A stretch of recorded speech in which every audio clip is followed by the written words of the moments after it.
issues regarding this to report to the or file a complaint before the court, and they'll be fairly heard and judgment will be given whichever way it goes. Yeah.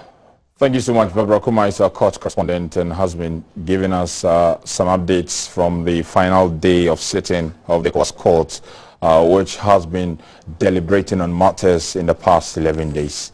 In some of the days, other stories making headlines. Goldfields, Ghana has paid $13.5 million dividend to government through the Ministry of Lands and Natural Resources. The amount, equivalent to 86.7 million Ghana cedis, is an interim dividend for 2022. Sector Minister Samuel Jinapor was full of praise for Goldfields' consistency, timeliness and proactiveness. Aside its annual dividend to government, Goldfields' positive footprint through the Goldfields Foundation has invested about $84.4 million to support the socio-economic development of host communities. Poised to unlock the value of gold, Goldfields Ghana operates in 3 mines: the mine, Takwa and the Asanko mines. Takwa mines produces about 500,000 ounces of gold a year, while the Damine mines has estimated gold reserves of 10 million ounces, where the mine life at the mine increased from 3 to 10 years following a $500 million reinvestment into the mine. Goldfields Ghana's duty remains to meet its financial obligation and sustaining operations to create value for all. You're very well aware of our foundation, which we've used as a vehicle for community development in 19 host communities since it was established in 2004. We've put in over $84 million and going. And we've done some very impactful projects. You know about the Takwa Mine Road, 32-kilometer asphalted road, and we are happily working on the TNA Park in Takwa as we speak. We'll be finishing it this year, and it will be a 10,000 plus capacity stadium in the Takwa municipality, and that will bring joy to the community there.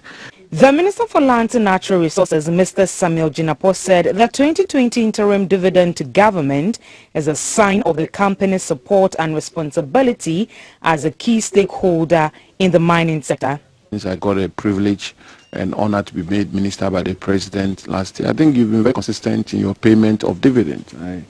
You were one of the companies which stepped forward to pay dividends even before I was sworn in as minister, and I recall that vividly. So I used the opportunity to call on other corporate entities in the mining industry to organize themselves in such a way that they will also follow suit, follow the steps of Goldfields and pay dividends to government, and therefore in the process the people of Ghana will get the benefit of the mineral resources of this country. In 2021, Goldfields paid $244 million in corporate taxes and royalties, $48.2 million as dividends, and $28 million under the payee. Now, Ghana is one of the 12 countries said to be making progress in its tobacco control efforts. To accelerate the implementation of its policies on tobacco control, the Food and Drugs Authority has received $100,000 from the WHO Framework Convention on Tobacco Control under the Phase 3 of the Control 2030 project. Among the key priorities to be implemented are 100% smoke-free environment, increased taxation on tobacco products, and insistence that tobacco products are packed in plain packages with effective health warnings. A report by Sarah Fori. Youth Tobacco Survey reveals that tobacco use is highly prevalent among the youth, and more than 500,000 adults in Ghana smoke cigarettes and other tobacco products on a daily basis. A significant number of non-smokers are also exposed to secondhand smoking. The detrimental effects of tobacco use, the burden of tobacco-related diseases, and the toll on the health system are said to be extensive. cerebrovascular diseases, non-communicable diseases, and cancers are all as a result of tobacco abuse. Ghana is said to have demonstrated enough political will to implement the Framework Convention on Tobacco Control since it became signatory to it in 2004. For this reason, Ghana was selected as the WHO FCTC 2030 Phase 3 country. As the world battles COVID-19 pandemic, the fight against tobacco use cannot be underestimated, considering emerging health research that substantiates the likelihood of smokers to develop severe diseases with COVID-19 compared to non-smokers. The team lead for development assistance at the WHO FCTC Secretariat, Mr. Andrew Black, said tobacco is a threat to sustainable development. He further reiterated that the tobacco industry has consistently targeted lower and middle income countries looking for ways to grow their markets and increase their profit margins. Hence, Ghana is on their priority list. When he launched the FCTC 2030 project in Ghana, the Minister for Health, Mr. Kwekwa Jimamenu, said Ghana hopes to eliminate all illicit trade in tobacco products through the promotion of law enforcement and international cooperation. As a country, Ghana has made significant strides in the control of tobacco use.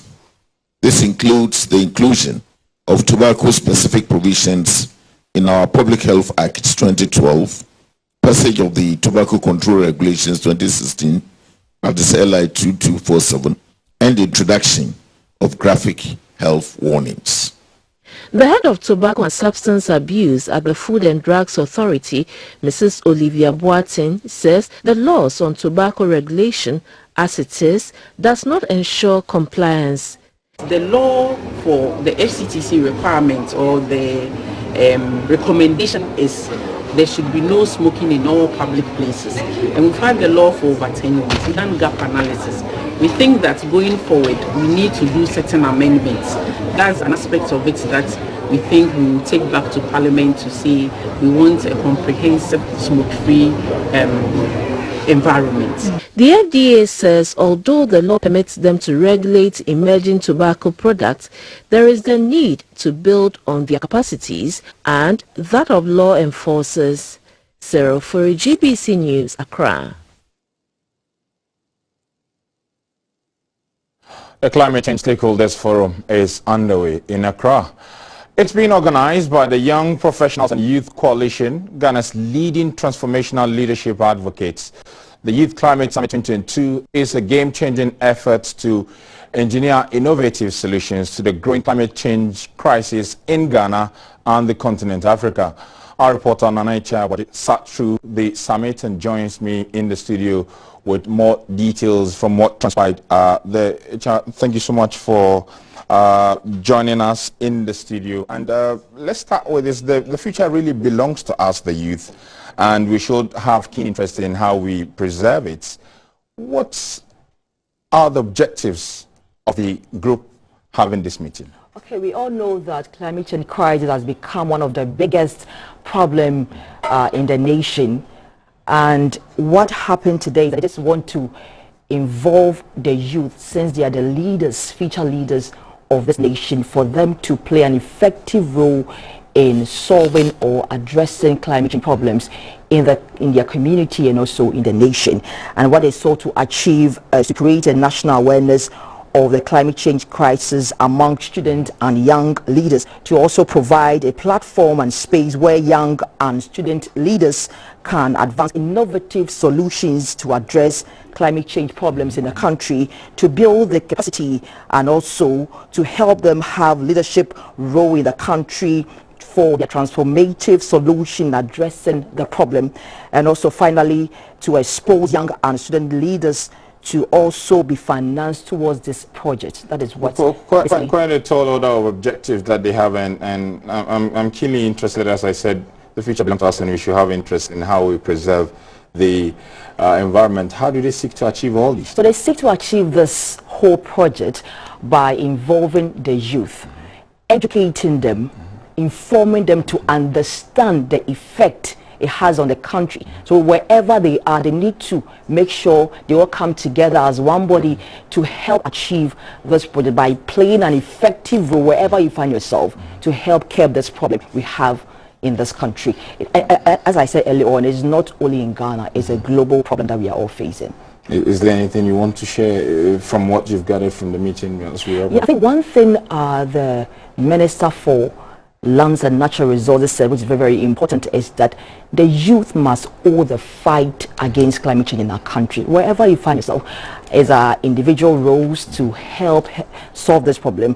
One thing I like about them is the theme that they chose for this year is confronting individuals and collective roles in addressing climate change in the country. So I think that individually we all need to play a role in solving this climate crisis in our country. Wherever you find yourself, in the community, wherever you find yourself, just help is our individual role to help solve this problem. The future is ours and you need to be part of this drive. Thank you so much, Nane Chayabwaji, for bringing us up to speed on what's happening from that end. Well, the Korean Program for International Agriculture, in collaboration with the Council for Scientific and Industrial Research, has organized a training for rice farmers at Gomwa, Posin and Ochiriko in the central region. It is part of a series of response to the low performance in rice production in the region. The Korean government is therefore making strategic interventions for skills improvement and machinery to help shore productivity in the staple crop. A training session for some rice farmers which took place at Gomuapoten in the central region. The Rice Farmers Association of nearby town Ochireko has more than 150 members. It's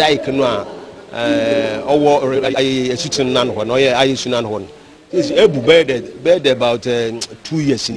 Instead 3 times a year. They face some challenges in the operations, which they reckon the Korean Program for International Agriculture, COPIA, could augment the Ghana government in tackling them. COPIA, which is an overseas development assistance by Korea, identifies wide shortfalls in rice production in the central region of Ghana. It says such production deficits reflects in the larger picture of the country, which has the potential to produce for local demand but unable to meet the requisite targets. Dr. Chung Ho Kim is the COPIA Country Director for Ghana. Average yield is 2.1 per hectare. In Ghana, it's 2.6 ton per hectare. But world average is around 5.5 ton per hectare. So we wanted to, that means we wanted to help the people to get more yield. The CSIR Crop Research Institute in Kumasi readily placed their expertise at the disposal of the training. Officials said the event was important in many ways, especially to introduce enhanced agronomic practices in crop farming in the midst of a negatively impacted climate change environment. Nitrogen fertilizer is very expensive. So we are developing nitrogen use efficient varieties, drought tolerance, and then of course rice with high yielding, and that has the taste for what the market is looking for. That is long grain aromatic rice. Currently, the rice farmers at Gomuapoten and Ochireko look no further than need for the dam at Ochireko to be fully tapped for the operations. The experts say the river in the catchment area ought to be channeled to the dam, which in turn fends rice farms. Not operating at optimal level, a private company which pumps water to the rice fields charges farmers 1,000 Ghana cedis per acre. Their farms also face seasonal flooding, as the embankment meant to hold off flooding has broken down. The Bono East region has several tourist attractions, including the Kintampo Waterfalls and the Boabin Fima Monkey Sanctuary. The Ferrochrome Botin Caves and Shrines, about 8 kilometers off the Tachiman and Kwanzaa Road, is a unique range of giant rocks forming a haven-like sort of shrine and caves. Then also is the Tanobwasi Sacred Grove and Shrine, also located in the Tachiman municipality. It is believed that the grove is the cradle of Bono civilization. The grove served as a hideout for the Bono people during the slave trade and intertribal wars several years ago. It has also, it also serves as a place for recreation and religious activities. Our Bono East regional correspondent Samuel Ayama is currently with the Bono East regional manager of the Ghana Tourism Authority, Mr. Joseph Apieje, to tell us more about the region's tourism potential and what they are doing to harness this potential. Thank you so much. Ayama, what have you been gathering from the conversation? It's true. Here in the Bono East region, we have over 11 tourist sites here.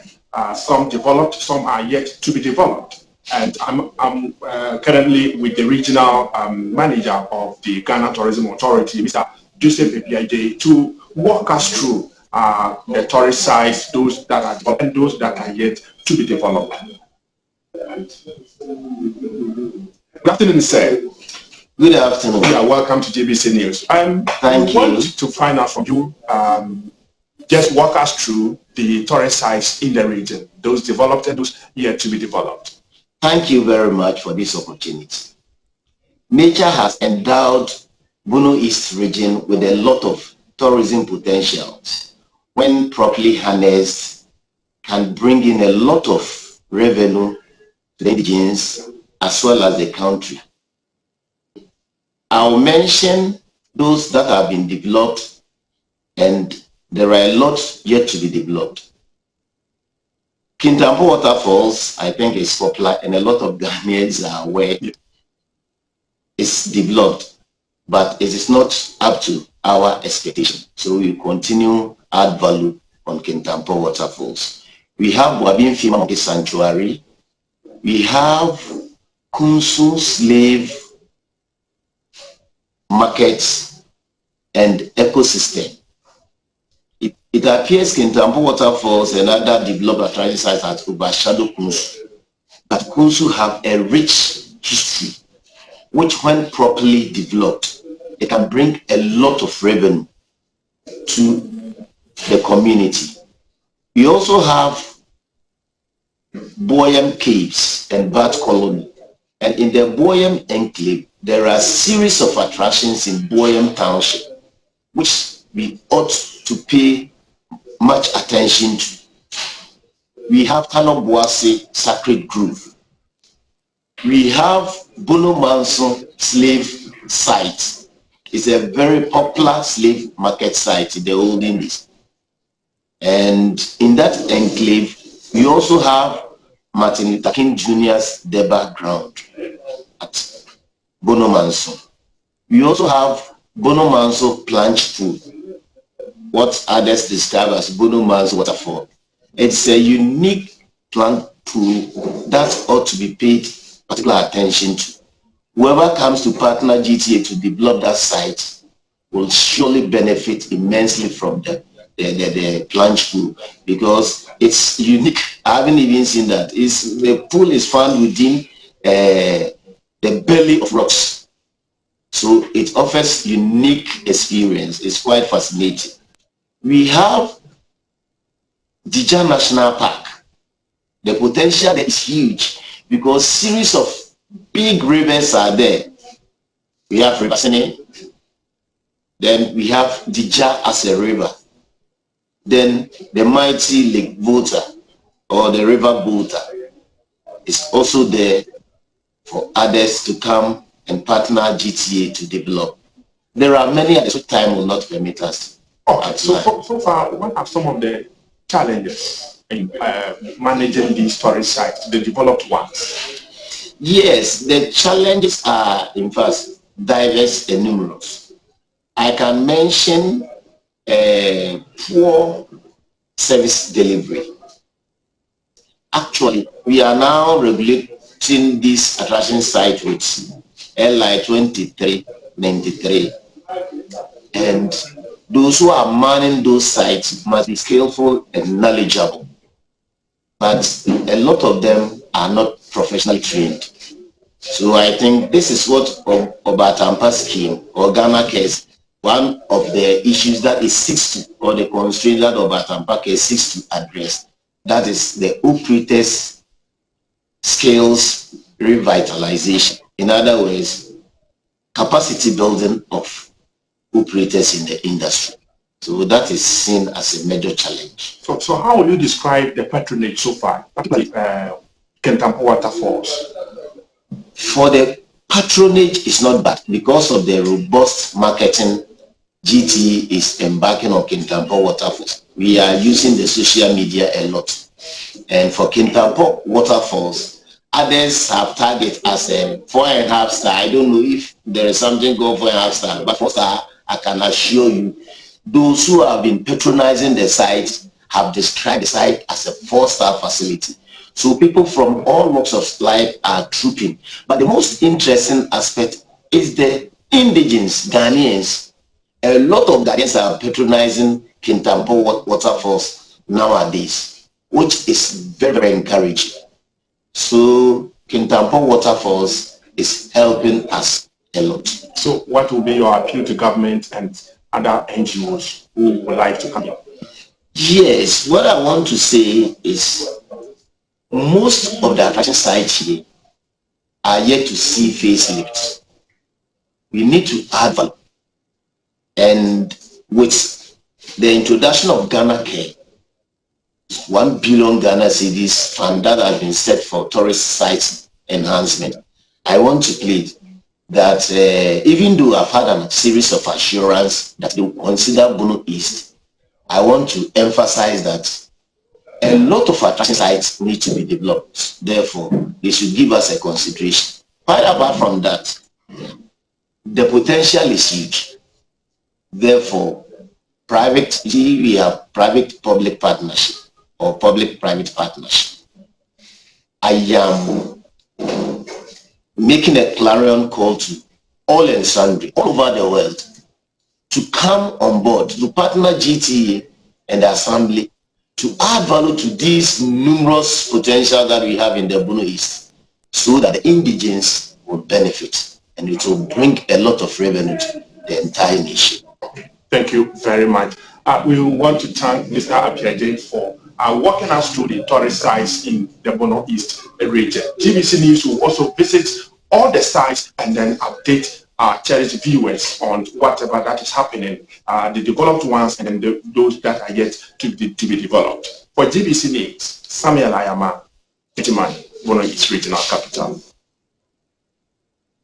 Well, back in Accra, 5 graduate students of the Ghana Institute of Journalism have received a scholarship award of 550,400 Ghana cedis from the Lebanese community through its embassy in Ghana.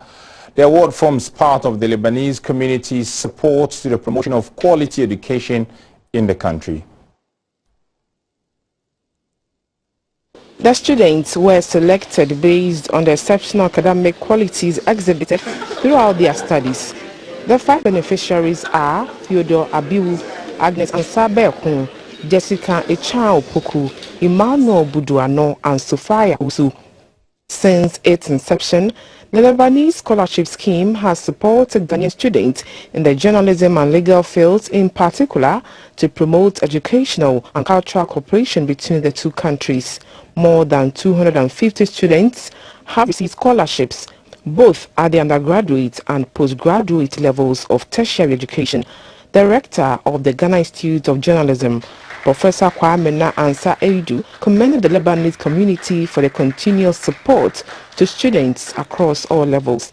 We have 60 to 80 embassies in Ghana. If even every embassy gave 2 scholarships to our students, you can imagine what we will have. So for the Lebanese embassy to continue to do this, and not 2 scholarships, but a number of them at undergraduate level and also a number at postgraduate level. And I think for now, they are about the only embassy that does that. We cannot take it for granted at all, and we cannot fail to express our gratitude to the Lebanese embassy and the Lebanese community for what they do with that for showing such magnanimity and generosity towards our students and also the institution. The Lebanese ambassador to Ghana, Mr. Mahaka, charged the students to be agents of change in society. Beyond celebrating your academic success, I challenge you to actively stand up for what is right wherever you go. We need more professionals like you to speak out against injustice, inequality, human rights abuse, and violence, which plagues many. This is the reason for your dedication and this scholarship. As you continue on your life's journey, I urge you to make your education count. The students were grateful for the gesture. Studying at the Ghana Institute of Journalism offers numerous advantages. GIJ's vision is to be the preferred communications training institute in Africa, upholding high academic standards and producing world-class professionals for the transformation of society.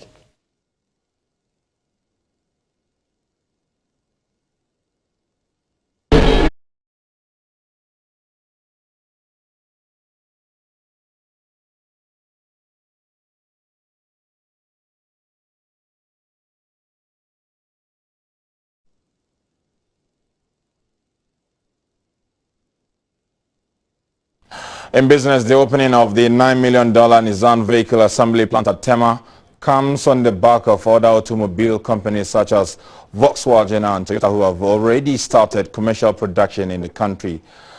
Hyundai, Kia and Isuzu are other vehicle manufacturing companies whose commercial production facilities are almost at completion stages. Despite the investment into the economy, some vehicle spare parts dealers in the country say this development may narrow their space in Ghana's automobile value chain. Vice President of the Abusukai Spare Parts Dealers thinks otherwise. He's joined us on the line for more conversation on this subject. Thank you so much, sir, for your time. Hello. Yes, if you can hear me, some players in the automobile value chain believe the establishment of these automobile companies in the country will get them out of business. Is that a position you agree with? Thank you very much, and greetings to your listeners. I don't think that is the case. It's not true that establishing the automobile companies here in Ghana is going to hunt or get out some business in Ghana. For me, I think it's a very good initiative from the government. This initiative is going to help us to open up our businesses. And again, it's a challenge to us, because this is the time that we have to position ourselves very well in order to compete to other advanced countries. So I think it's a very good initiative, and anybody who is saying that this idea or this venture is going to take out from their business, I don't think that's right. It's not true. When you say repositioning your business, what exactly do you mean, and what sort of opportunities do you foresee in the value chain for your members? Yeah. Looking out to how this establishment is going to, let me say, sorry,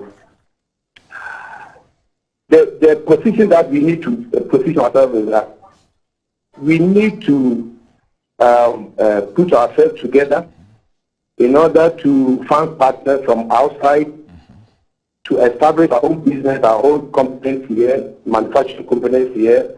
Because you know what, the car manufacturing companies, they don't have capacity to every single part for themselves.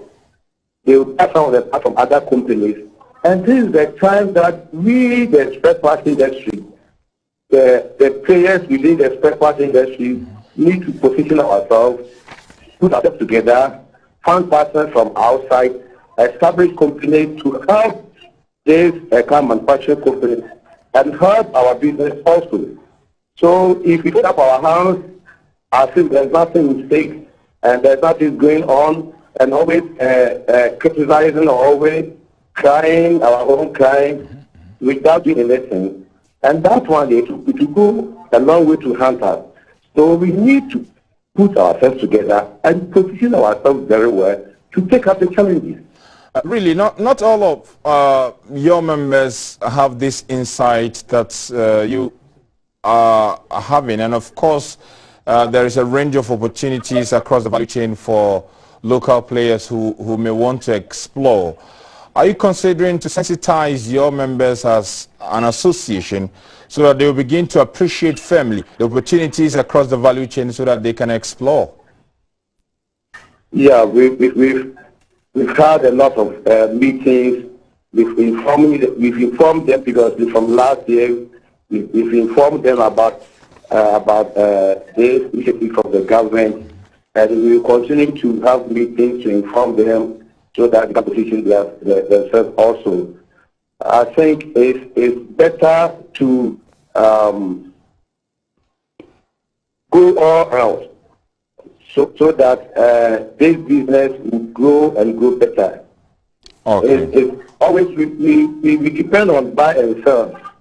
And buy and sell these days, looking at how things are going, we need to take and think twice and know how best we can take up the challenges. So we will continue to liaise with our partners and with our members and inform them how things are going so that they too can take up the challenges. Okay, thank you so much for your time this afternoon. Mr. Ampedusian is the Vice President of the Abosukai Spare Parts Dealers Association. We say a while on vehicles because the development of the automobile policy is yet to be implemented. In an interview with the General Manager of Sales, at Japan Motors, Mr. Amini Kabara, the implementation of the policy will lead to the 30% reduction in the price of the locally assembled units as against the imported ones, which will be cost-saving for the industry. Although the policy has been developed, but as you speak now, it has not really been implemented. And one of the main reasons government has still not implemented is that they want to ensure that there is enough capacity of production to satisfy the demand in the market. And obviously, with our commissioning of the plant today, is giving the government the assurance required to implement this policy, hopefully, and as soon as possible. So the more players come in the system, the better for the country, the better for the industry. The General Secretary of Traders Advocacy Group Ghana TAG, Nana Poku, has commended government in reducing human interface in the collection of taxes at the ports.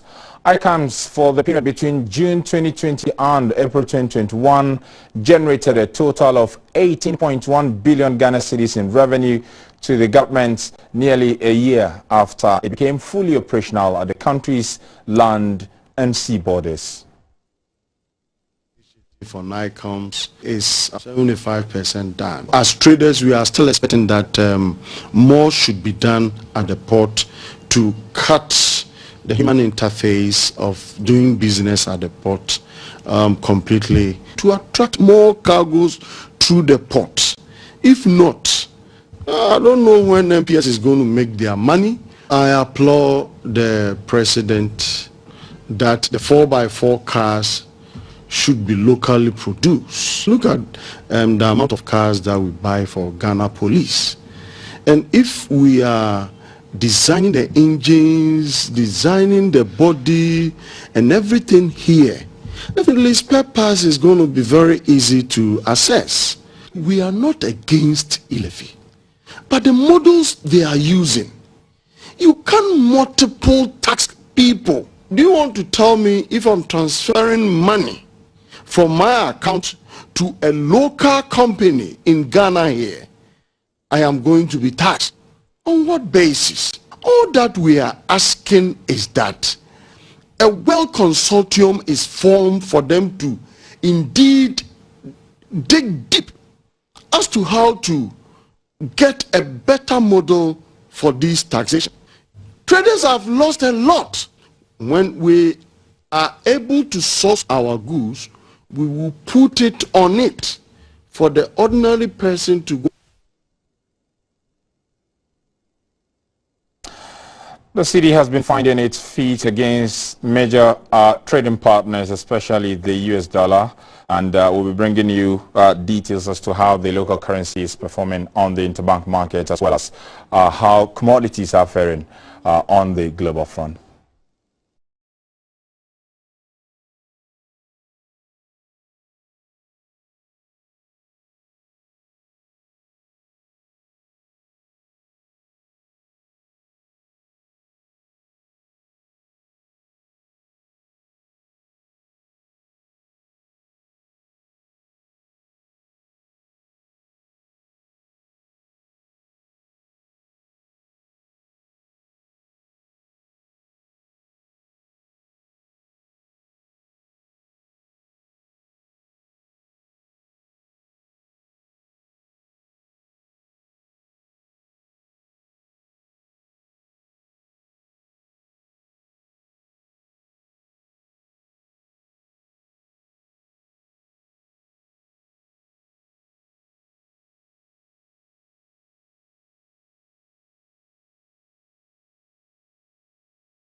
The news continues after this break. Don't go away.